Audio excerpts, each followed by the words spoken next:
Chapter 1. The Ship Comes Home.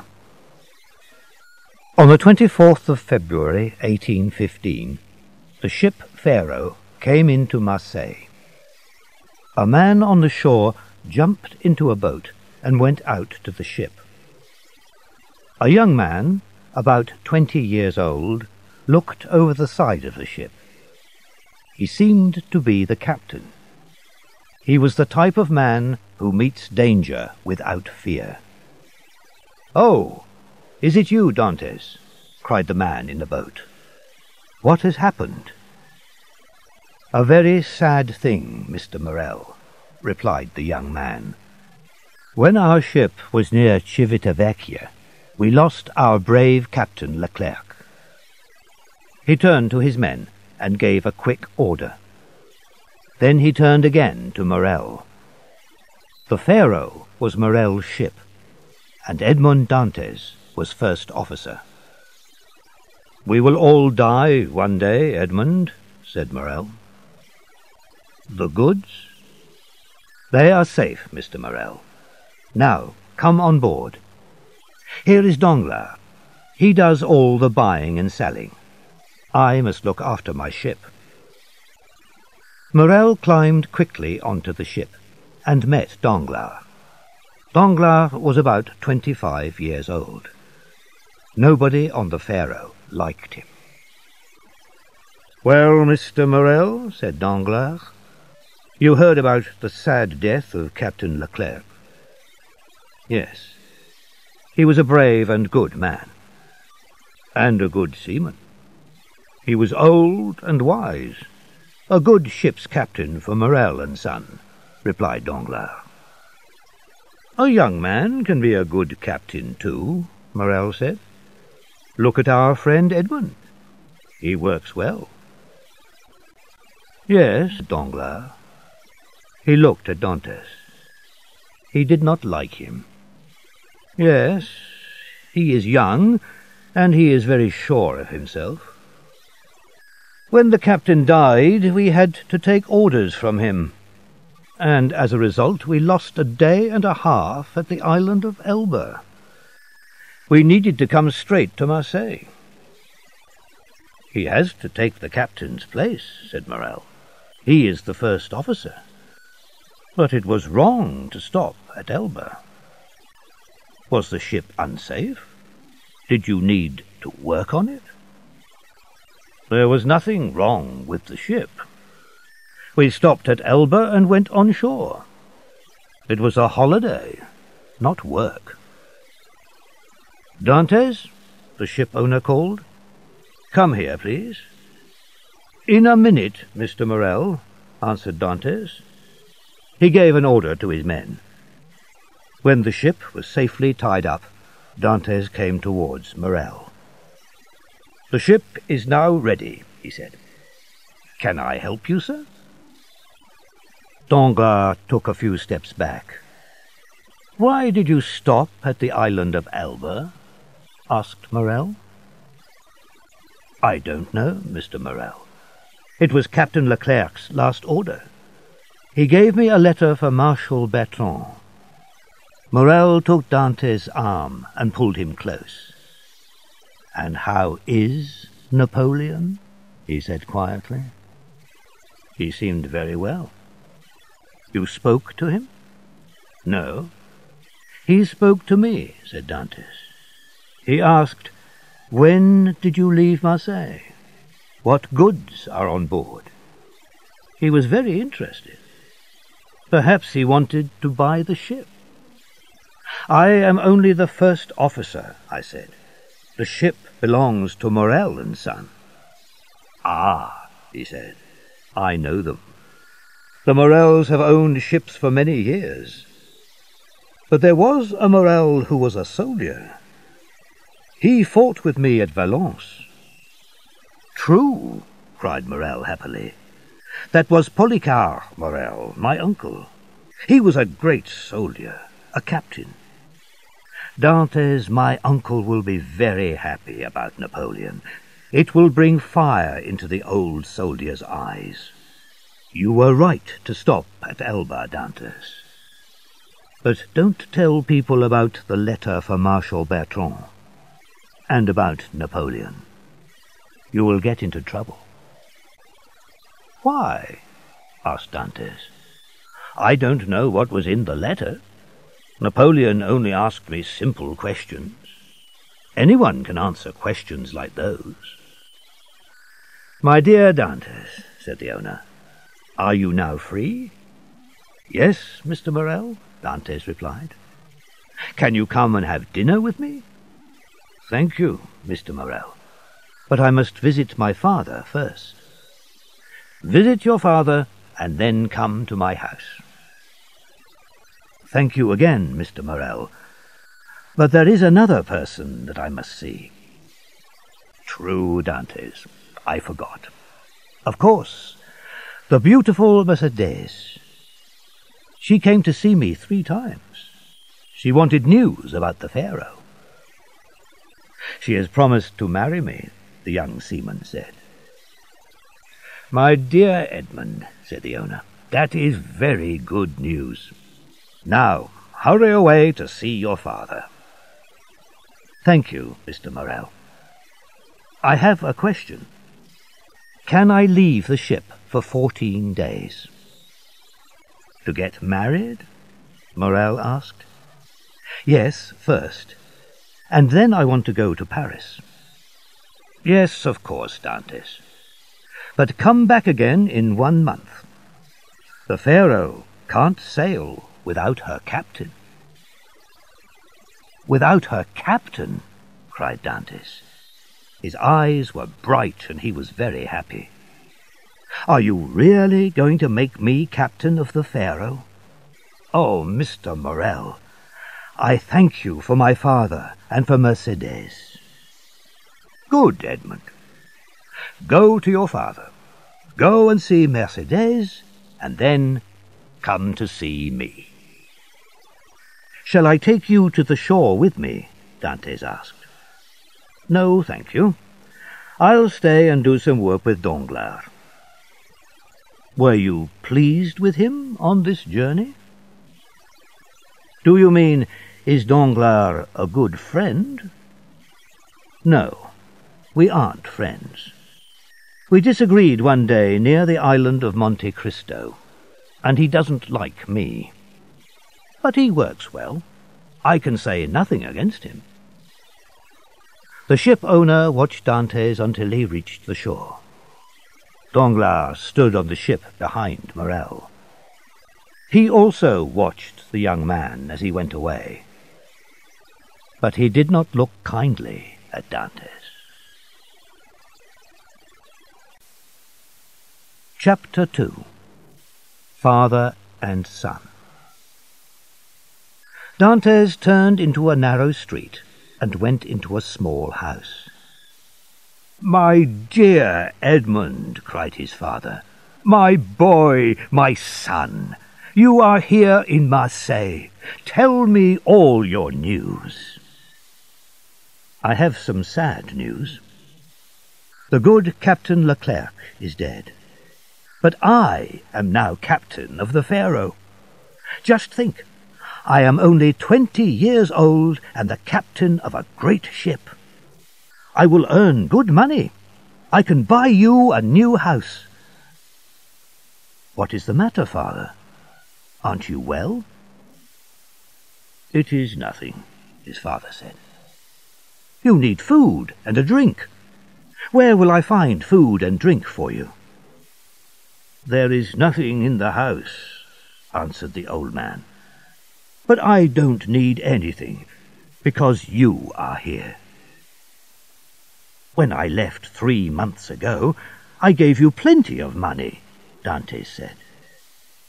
"Yes, but I paid some money back to our friend Caderousse. He asked me for it."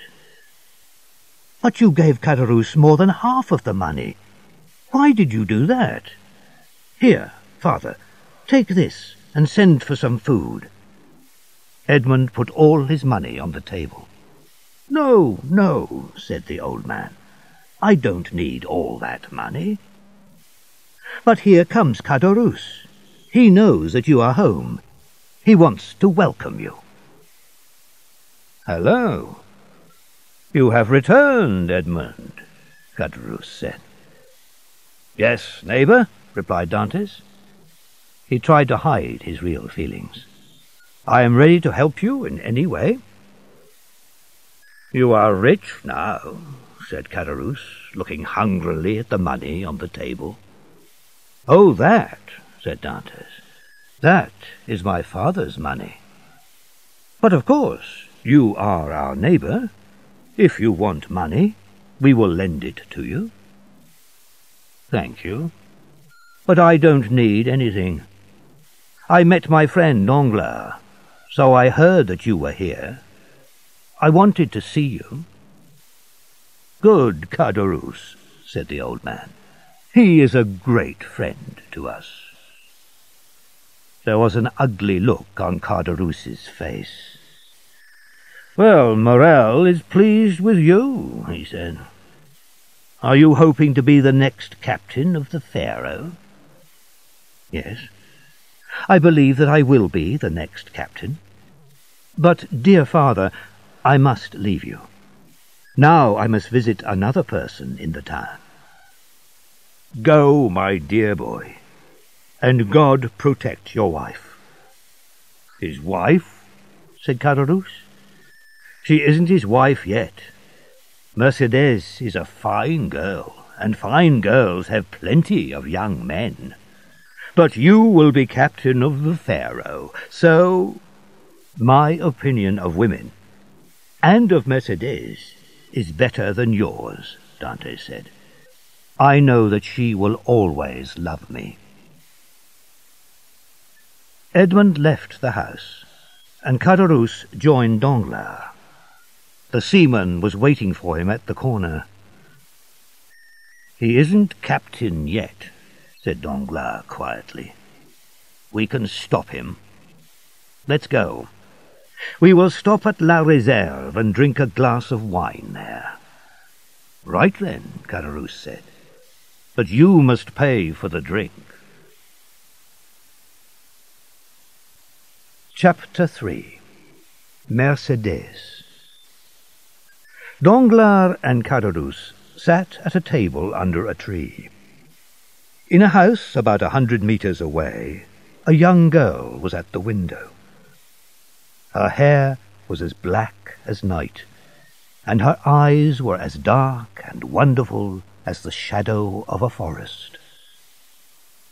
"Mercédès!" a voice shouted happily outside the house. "Mercédès!" "Ah!" cried the girl, and she ran to the door and opened it. "Here, Edmund, here I am." Edmund took Mercédès in his arms.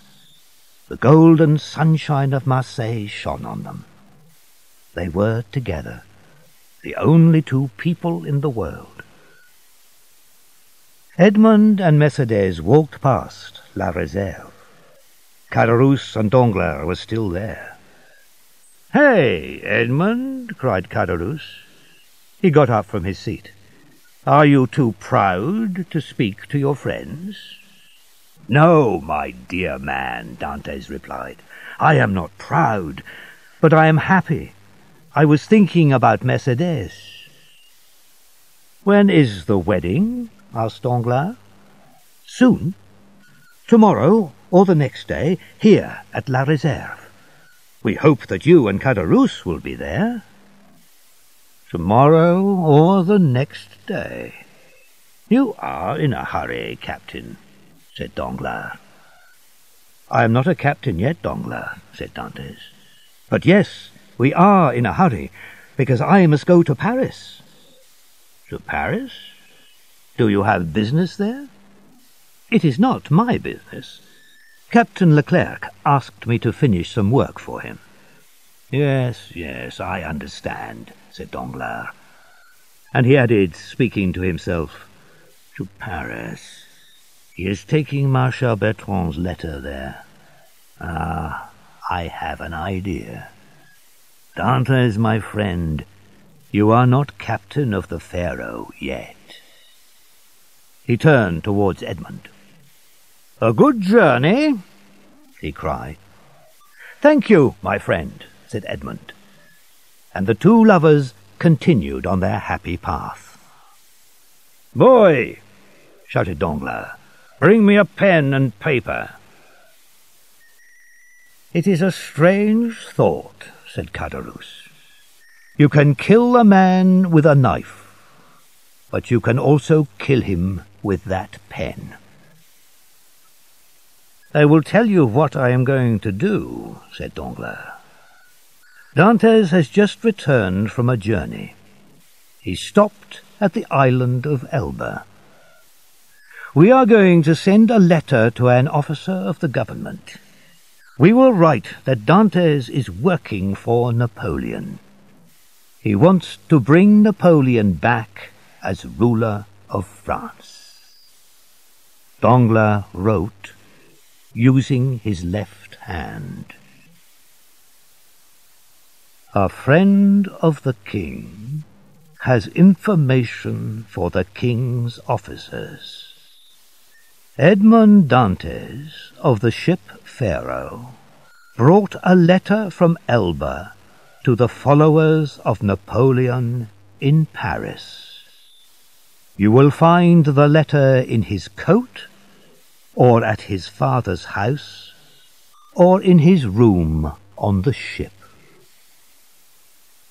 He put the letter in an envelope and wrote a name on it, Villefort. "So, I have done it," Danglars said. "Yes, you have done it," said Caderousse. "But it is a dirty piece of work." He put out his hand to take the letter. The cooks at La Réserve prepared a wonderful meal for the wedding. Many of the men from the Pharaoh were there, and other friends of Dantès. "Shall we start?" asked the sweet, silvery voice of Mercédès. "We must go to the church." Everyone in the party stood up and began to form a line. Suddenly there was a loud noise. A man knocked on the door and shouted, "Open this door, in the name of the law!" An officer came in. There were 4 soldiers with him. "Where is Edmond Dantès?" "That is my name," said Edmund. "Why?" "I can't tell you. Someone will tell you the reason later." "Don't be afraid, my good friend," said Dantès. "They are making a mistake. That is all, I'm sure." Dantès went into the courtyard with the soldiers. "God go with you, my dearest," cried Mercédès. "And with you, sweet Mercédès. We shall soon meet again." Chapter 4. The Judge. Villefort, the judge, took a paper from one of the men.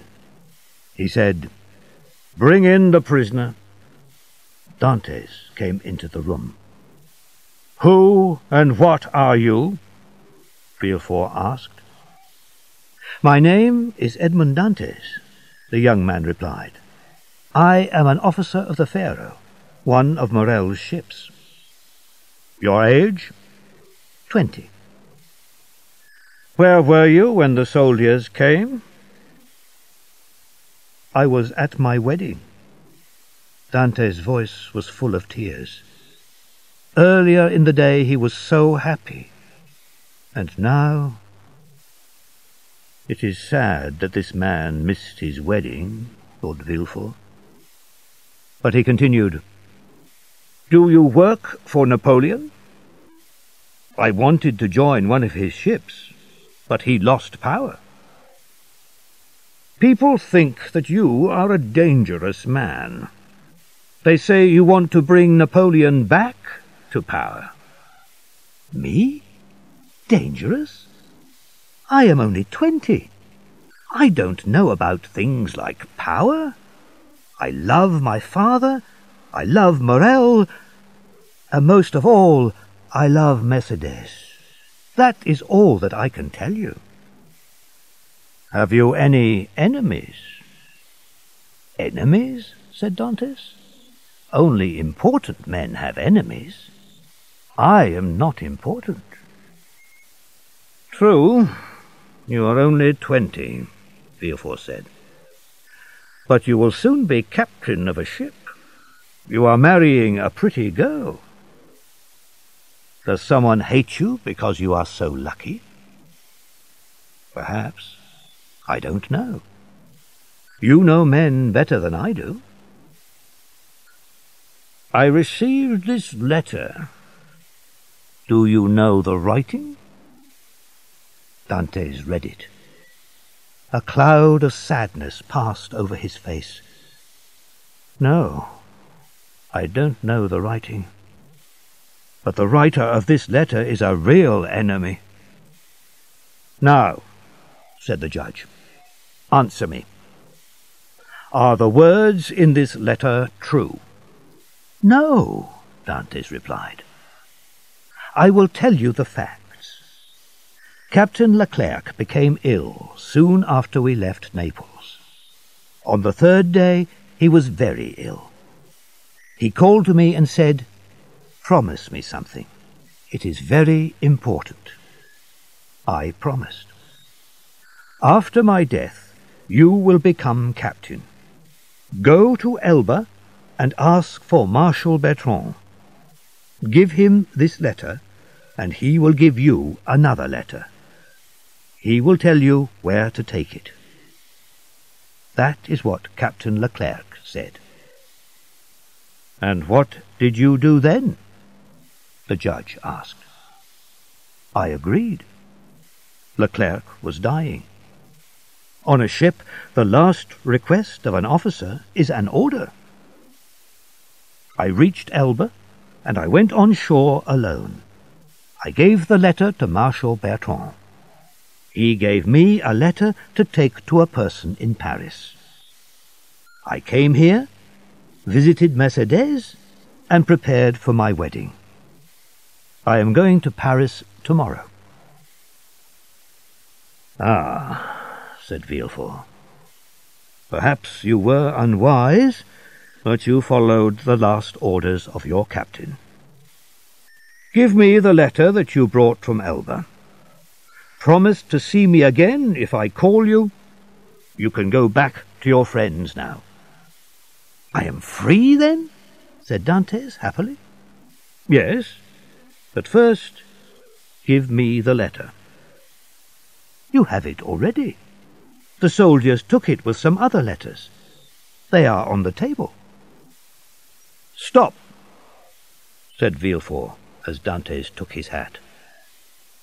Whose name and address are on the letter? Noirtier, Heron Road, Paris. Villefort's face went white, and he looked afraid. Noirtier, he said in a weak voice. Noirtier? Yes. Do you know him? No, replied Villefort. I am a true follower of the king. I don't know men who want to destroy him. Noirtier wants to destroy the king? Dantes began to feel afraid. I told you. I didn't read the letter. I don't know what it says. Yes, but you saw the name on the envelope. Of course I read the name. I had to give it to Noirtier. Did you show this letter to anyone? Asked Villefort. No, I didn't show it to anyone. I promise you. Dantes looked at Villefort's face and was afraid. Villefort read the letter. Then he covered his face with his hands. Oh, the judge thought. Does he know what is in this letter? Does he know my real name?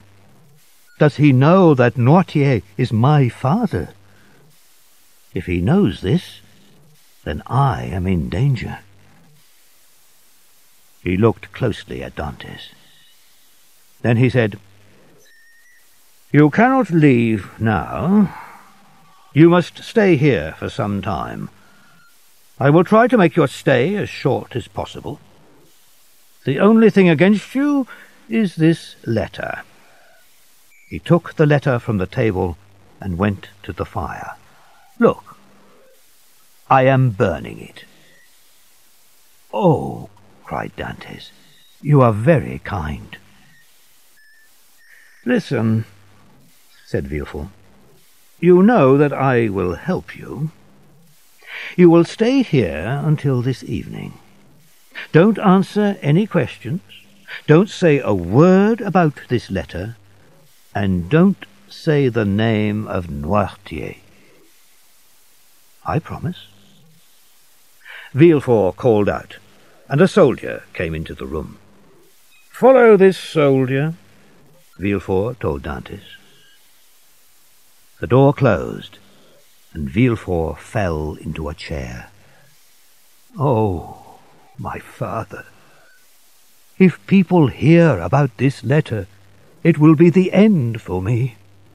I must make sure that nobody knows about it." Chapter 5. The Prison. The soldier took Dantes to a small room. Then, at about 10 o'clock, an officer and 4 soldiers took him through the streets to the shore. They put Dantes in a boat. Then they watched him as the boat moved away. "What is happening?" Edmund thought wildly. "The judge was kind to me. He told me not to be afraid. He only told me not to say the name Noirtier. And he destroyed the letter in front of me." Dantes looked into the darkness. They were going out to sea. They were sailing away from everything that he loved. He turned to the nearest soldier. "Friend," he said, "please tell me where we are going. I am Edmond Dantes, a seaman, and a man who loves God and the king. Tell me where we are going." "You were born in Marseille, and you are a seaman, but you don't know where you are going? Look!" Dantes stood up and looked in front of the boat. 100 meters away he saw the black and frightening shape of the rock where the Chateau d'If stands. The prison was about 300 years old. People tell many strange stories about this place, Dantes thought. Prisoners go there and never return. Is this the end of all hope? "I am not going to be a prisoner there," cried Dantes. "Only important prisoners, enemies of the king, go there. Mr. Villefort promised me—" "Mr. Villefort told us to take you to the Chateau d'If." The boat reached the shore. A soldier jumped out, took Dantes' arms, and pushed him up some steps. He passed through a door, and the door closed behind him.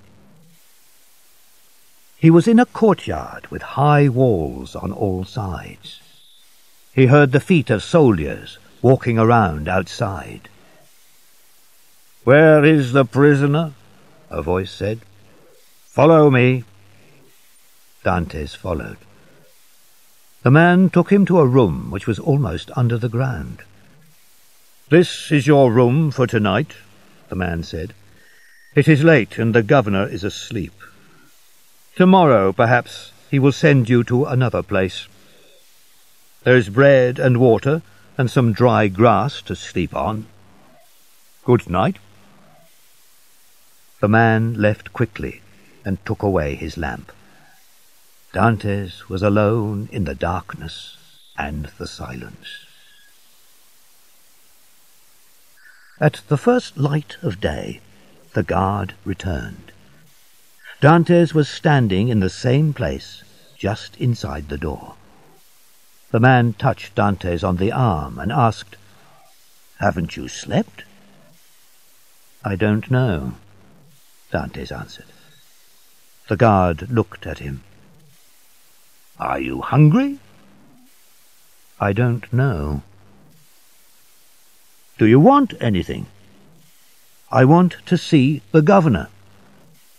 The guard gave a short laugh and left the room. The door closed. Dantes threw himself on the floor. "What is happening?" he cried. "Why am I in this place?" The day passed. Dantes did not eat. He walked round and round the small room. The next morning the guard came back again. "Prisoner," he said, "are you feeling better today?" Dantes did not answer. "Be brave, man." "Can I get you anything?" the guard asked. "I want to see the governor." "That is not possible," the guard said. "What can I do then?" Dantes asked. "You can have better food, if you pay for it, and books, and you can walk around in the courtyard." "I don't want books. This food is all right. And I don't want to walk around. I want to see the governor." "You can't. Don't ask to see him.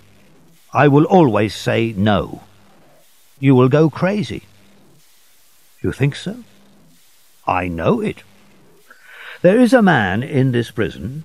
He was in this room before you. If you help me, I will give you a lot of treasure," he told the governor. "He was put in a room underground 2 years ago."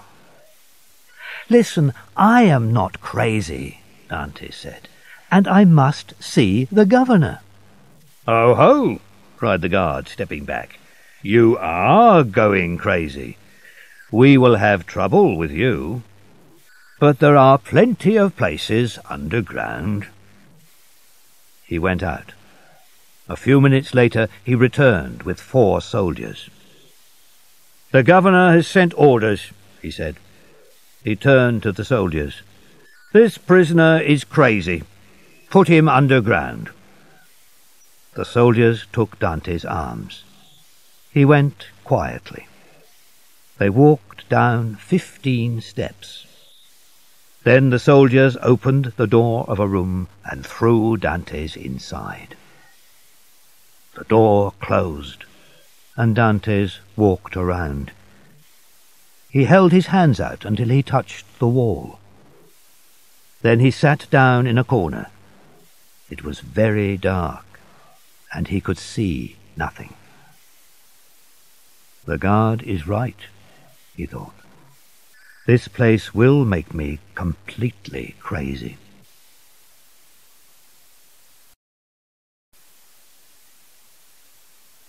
Chapter 6. Underground. Time passed. The chief officer of prisons visited the prisoners' rooms. "Is the food good?" he asked the prisoners. "Do you want anything?" "The food is very bad, and we want to be free," they all replied. The officer laughed and turned to the governor. "Why do we come here? We always hear the same thing. The food is bad, I have done nothing wrong, I want to be free." "Are there any other prisoners?" "Yes, there are the crazy prisoners. We keep them underground. They are a danger to other people." "Let's visit them. I must see them all." 2 soldiers took the officer down the steps. The air smelled bad. The darkness was full of the smell of death. "Oh," cried the officer, "who can live here? Very bad men. We must watch them very carefully." This was the officer's first visit. "Prisoner number 34. Let's visit this one first," he said. Dantes was sitting in the corner of his room. He looked up and saw the stranger with 2 soldiers. This is an important officer, he thought. He jumped up to meet him, but the soldiers pushed him back. The officer thinks that I am crazy, Dantes thought. He looked at the officer. He tried to make his voice quiet and calm. "I only want to know what is going to happen to me. Why am I here? Give me your permission to see a judge." "Perhaps," said the chief officer.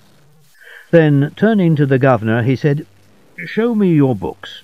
What is this man's crime?" "I know that you can't free me," said Dantes, "but tell me, please, that there is hope." "I can't tell you that. I can only promise to ask about the matter. Who gave orders for you to come to the prison?" "Mr. Villefort." "Does he have a reason to be your enemy?" "No. He was very kind to me," Dantes said. "Then I can believe what he writes about you in the prison's book?" "Yes." The officer left the room and closed the door. But he left something in the room. Hope. The officer kept his promise to Dantes. He looked in the prison book and found Edmond Dantes, a dangerous man. He helped Napoleon return from Elba. Watch him carefully. "I can't help this prisoner," the chief officer thought. He wrote in the book, "Do nothing." Chapter 7. Number 27. Days and weeks passed. Dantes began to think that the officer's visit was only a dream. Suddenly, one evening at about 9 o'clock, Edmund heard a sound in the wall next to his bed. He listened. Perhaps this is only a dream too, he thought. But he heard the sound again. He heard something fall, and then silence. Some hours later, he heard the noise again, nearer and more clearly. Edmund listened. I know what that sound is, he thought. A prisoner is trying to escape. Edmund wanted to help. He moved his bed. Then he looked round the room for a sharp tool. The only things in the room were a bed, a chair, a table, and a water pot. I will break the water pot and use one of the sharp pieces, he thought. He threw the pot on the floor, and it broke into pieces. He hid 2 or 3 pointed bits in his bed. The next morning the guard came into the room. The water pot fell from my hands when I was drinking, Dantes said. The man was angry with him for his carelessness, but he brought another pot. He did not take away the broken pieces of the old one. Dantes started to work. The stone wall was old and soft, and it broke into small pieces easily. At last he pulled a stone out of the wall. It left a hole 1/2 meter wide. He carefully carried all the small pieces of stone into the corners of the room and covered them with earth. He put back the big stone and placed his bed in front of the hole. Later the guard came with his evening meal. When the man left the room, Dantes started to work again. He worked all night, making a deep hole in the wall. Then he stopped. "What is this?" he cried.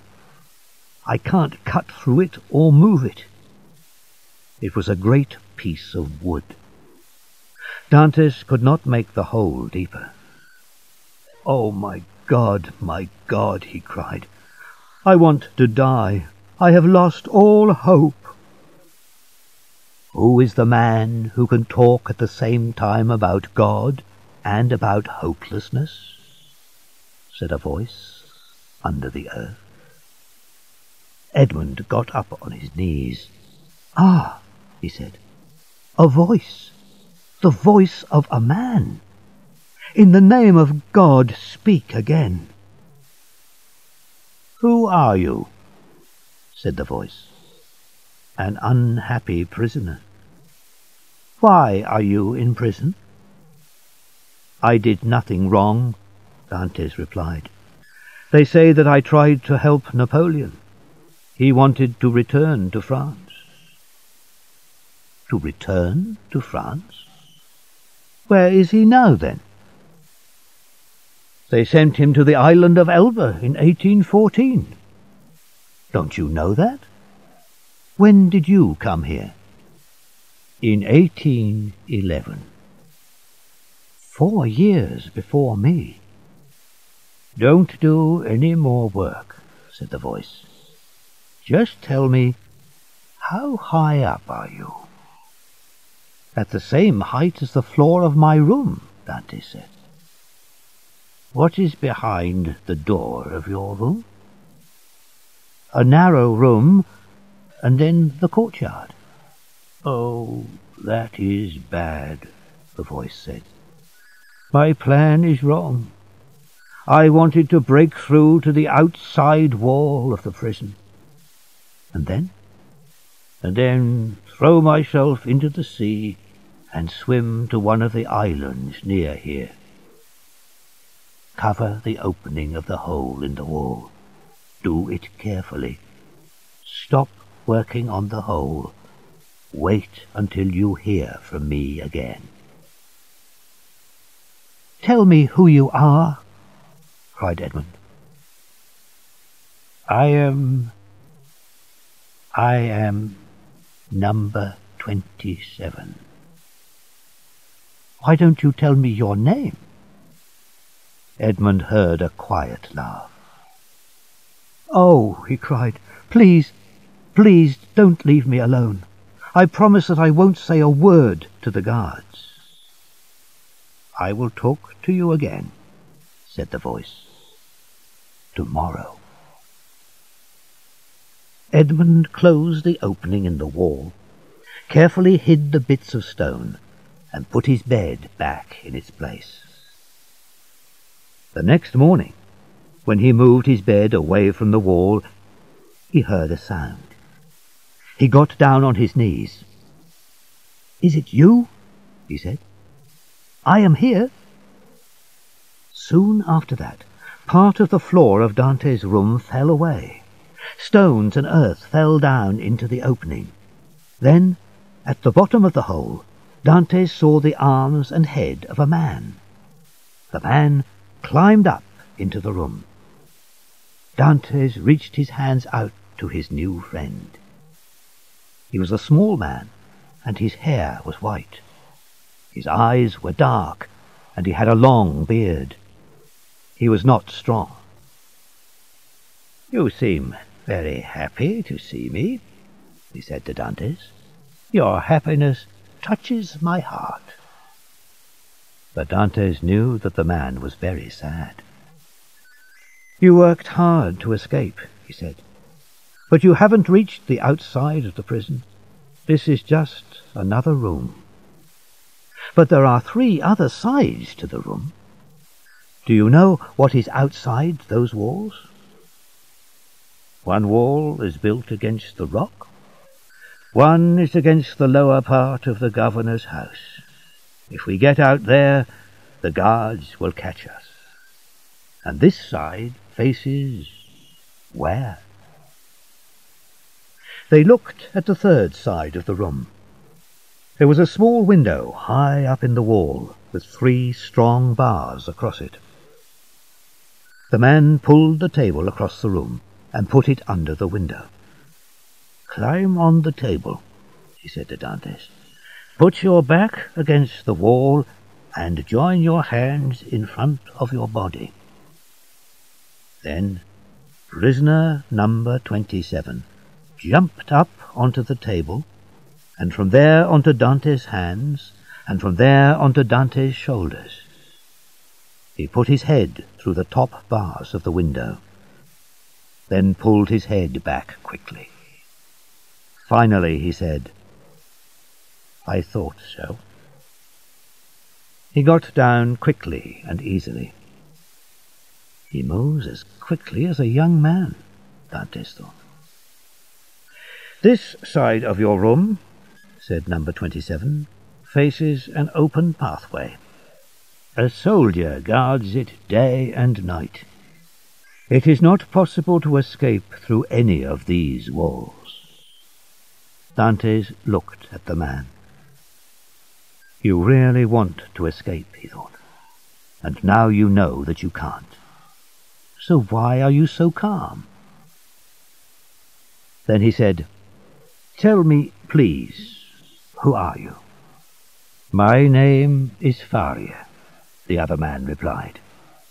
"I came to the Chateau d'If in the year 1811. Before that, I was in the prison of Fenestrelle for 3 years. "But why are you here?" "As you know, there are a number of small countries in Italy. Each country has a ruler. I wanted to make Italy one great country under one great king. My chosen king tried to destroy me, and now Italy will never be one country. Napoleon tried to make it one country, but he did not complete his work. Poor Italy." The old man's voice was very sad. "Can I see your secret path behind the wall?" Dantes asked. "Follow me," said Faria, and he went into the deep hole in the wall. Dantes followed. Chapter 8. Faria's Room. The two friends passed easily along the underground path. Faria pulled up a stone in the floor, and they climbed into his room. Dantes looked around. "There is one thing that I still don't understand," he said. "How do you do so much work?" "I work all night." "At night? Do you have cat's eyes? Can you see in the dark?" "No, of course not. But God has given man a mind. With it we can make what we need. I made a lamp for myself. I get the oil from my food, and it burns very well." They sat and talked. Faria's words were clever and wise. Sometimes Dantes could not understand them. "You are very wise. Will you teach me?" Dantes asked. "I don't want you to get tired of me. A clever person doesn't want to talk to a person who knows nothing. Teach me, and then the hours will pass more quickly for you." Dantes learned new ideas from Faria very quickly and easily. He learned about the history of the world and the English language and many other things. Time passed. Dantes was much happier, but Faria's health was not good. One day Faria was in Edmund's room. Edmund was working on the secret path between their rooms. Suddenly Edmund heard Faria cry out in pain. He hurried to him and found him in the middle of the room. His face was as white as death. "What is the matter?" cried Dantes. "Quick," replied Faria. "Listen to me." Dantes looked at Faria's face and was afraid. Faria's eyes were dark, and there were deep blue circles round them. His skin was very pale. "Listen," said Faria. "I have a terrible illness. I was ill before I came to the prison. Help me back to my room. Take out one of the feet which hold up my bed. There is a small bottle of red liquid in the hole." Dantes acted quickly. He pulled the old man down into the underground path and took him back to his room. Then he helped Faria onto the bed. "Thank you," the poor man said. He was very cold now. "Now I must tell you about this illness. When it reaches its worst point, and not before, I pour a little of the liquid into my mouth." He stopped talking. The frightening greyness of death passed over his face. Dantes waited. Then he thought, "My friend is nearly dead." He took Faria's knife, broke open the bottle, and poured a little of the liquid into Faria's mouth. And he waited again. "Will my friend die?" he cried. 1 hour passed, and there was no change. Then, at last, a little colour came into Faria's face. The wide-open eyes showed some life.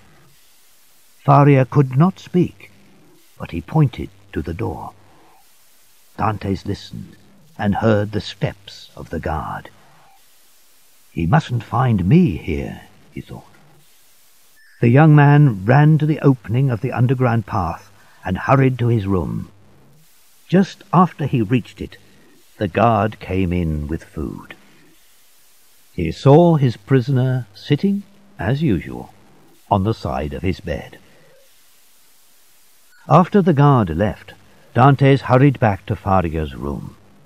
He lifted up the stone and was soon next to the sick man's bed. Faria was a little better, but he was still very weak. "Don't lose hope," said Dantes. "You will soon be strong again." He sat down on the bed next to Faria and held the old man's cold hands. "No," said Faria. "My first illness lasted for only half an hour. When it ended, I got up from my bed without help. Now I can't move my right arm or leg, and there is a pain in my head.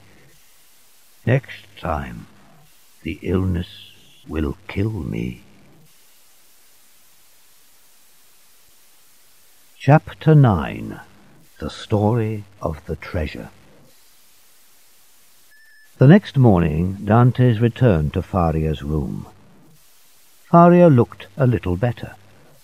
He showed Dantes a small piece of paper. Half of it was burnt away. Edmund said, "I can't see anything except broken lines and words."